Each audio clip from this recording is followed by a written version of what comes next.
Every year, millions of people sign a contract and believe they just bought health. They didn't. They bought something the industry calls planned absence. A profitable gym is built on one core assumption: the member signs and then never shows up again. Now picture yourself as the owner of that machine. Iron, mirrors, motivation. It looks romantic. Underneath, it's a cold spreadsheet asking one question only: how many people pay and never appear? Answer most of them and you get rich. Answer fewer than projected and you go bankrupt, standing in a room full of equipment nobody finished paying off. This is not a motivational video. This is a build manual. Every number here is real. Every step here is the actual sequence an operator follows from the first signature on a commercial lease to the day the doors either open profitably or close in foreclosure. Stay through this one. It's long because the industry underneath the treadmills is longer than people think. Layer 1. The Bootstrapped Owner-Operated Gym. 200 to 500 square meters, Tier 2 or Tier 3 retail strip, never Tier 1, because Tier 1 rent kills this model before it starts. Monthly rent, $2,000 to $6,000. Equipment, used or leased, $25,000 to $70,000 upfront. No dedicated trainer on payroll, no pool, no sauna. Just iron, mirrors, and a front desk the owner staffs personally for the first 18 months. Real monthly revenue, $8,000 to $15,000 from $30 to $60 memberships. Net profit, $1,000 to $3,000 a month, only if the owner is also the manager, the salesperson, the equipment technician, and the janitor. The moment a single employee is added, that margin collapses towards zero unless membership volume compensates. Layer 2. The mid-market multi-discipline box. 1,000 to 2,500 square meters, usually anchored in a strip mall or converted warehouse. Startup capital, $300,000 to $1.2 million, covering new cardio fleet, group classrooms, showers, sometimes a dry sauna. Here, the owner stops running the front desk. A sales team is hired whose only job is to close a contract before the prospect has time to think. Monthly revenue, $70,000 to $250,000, gross margin 30 to 45% before depreciation and rent. Layer 3, institutional scale. National franchise chains, big box brands, or heavily branded boutique roll-ups. A single franchise unit build-out, $800,000 to $3 million, plus an initial franchise fee of $30,000 to $70,000, plus a perpetual royalty of 6 to 9% of gross revenue for the life of the agreement. At this level, the owner is no longer an athlete. They are a financial operator running a multi-unit portfolio with access to larger commercial credit lines and bulk equipment discounts of 30 to 40% off retail. 3 tiers. 3 different risk profiles, but all 3 sit on the exact same underlying financial engine, which is what we now open up completely. The core engine has a name every insider knows and every member never hears: churn rate. Churn is the annual speed at which members leave. Standard North American gyms run 40 to 50% annual churn. That means nearly half your entire membership base disappears every year and must be replaced just to stay flat before you even talk about growth. Second metric, ARM, average revenue per member. Here's the part that breaks normal business logic. Real ARM has almost nothing to do with the advertised membership price. A gym advertises $30 a month, but the real cost of retaining a member who never walks through the door is under $4 or $5 a month in overhead. This is the industry's central counterintuitive fact. Profit comes primarily from people who pay and don't show up, not from people who pay and use the facility. An active daily user imposes real costs: equipment wear, hot water, towels, electricity, staff attention. An absent payer is a pure number on a bank statement, with almost zero operating cost attached. This is why the classic gym model behaves like an insurance company, not a service provider. You are underwriting the bet that most customers lose motivation by February and simply forget to cancel. If every member actually showed up daily, most Tier 1 and Tier 2 gyms would physically overload their square footage and go bankrupt from overcapacity within a year. The paradox: a gym that becomes too well used burns its own economics instead of building them. Now, the part no customer ever sees, the physical layout, is a deliberate behavioral trap. Cardio machines sit at the front window facing the street, not an accident. Passers-by must see people running, not people resting on a bench. That's free, live advertising. Locker rooms sit at the farthest point from the front desk. Why? Every extra meter a member walks registers in the brain as additional commitment, and the brain justifies past commitment by continuing it, a behavioral economics pattern called sunk cost psychology. Boutique gyms deliberately dim and warm the lighting below office standard, exactly like a casino, to distort a member's sense of time so they linger longer and buy more classes.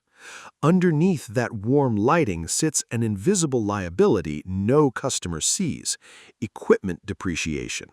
A commercial-grade fitness machine has a useful life of 5 to 10 years, but maintenance cost rises exponentially starting in year 3. Most Tier 1 and Tier 2 owners never model this future cost into their initial financials, because in year 1 everything is new and shiny. By year 4, they're forced to choose between repairing aging equipment or protecting cash flow, and they usually choose wrong. Now the raw truth, where paper profit diverges from actual cash in the bank. Failure mode 1, capital structure and overleverage. Real case: 24-hour fitness. Over the past decade, the chain grew through leveraged buyouts, stacking tens of millions of dollars in debt onto a company whose operating margins were never stable enough to service it. When the 2020 crisis hit and locations closed temporarily, cash flow to service that same debt stopped, and the company filed Chapter 11 bankruptcy in 2020, permanently shutting dozens of locations. In an industry this sensitive to human behavior and external shocks, heavy debt is a time bomb, not a growth tool. Failure mode 2, market mismatch and operational friction. Real case: Bally Total Fitness. Through the 1990s and early 2000s, the chain expanded aggressively, opening large format locations in markets already saturated with competitive density. Its aggressive sales model locked members into long-term contracts, but customer satisfaction fell so far that brand reputation eroded steadily, exactly as smaller, more specialized boutique competitors began eating market share. Bally Total Fitness filed for bankruptcy multiple times between 2004 and 2008, and its assets were eventually broken up and sold to competitors. Lesson 2. Scale without genuine local market fit only increases the speed of the collapse. If we compress the entire industry into one equation, sustainable profit equals the number of paying but absent members minus fixed rent and depreciation minus debt heavier than actual cash flow capacity. Real sustainable net margin runs 10 to 18% for operators who own their real estate and avoid heavy leverage. Operators who lease everything and lean on debt often sit at 2 to 7%. And that thin margin is exactly what the next economic shock erases. Who understood this equation better than anyone? Chuck Runyon, co-founder of Planet Fitness. He designed the $10 a month membership not as a discount, but as a filter, one that selectively attracted low-commitment, low-usage customers, precisely the segment most profitable for the business because they impose the least operational load. Planet Fitness became one of the most profitable gym chains on earth, not by building the best gym for athletes, but by building the best financial engine for people who never actually work out. That is the real summary of this industry. The system is built for the person who builds and understands the machine, never for the customer who believes they're buying health, and never for the new owner who believes passion for fitness alone is enough to keep a balance sheet standing. Part 2. The 0 to 100 build sequence. Everything above was the theory. What follows is the exact operational sequence a real operator runs, in order, with real numbers. Step 1. Legal entity and liability shield. Before signing anything, form an LLC or equivalent limited liability entity. Gyms carry high injury exposure, and operating as a sole proprietor exposes personal assets directly. Formation cost, typically $100 to $800 depending on state, plus an operating agreement if there are multiple owners. Step 2. General liability and professional insurance.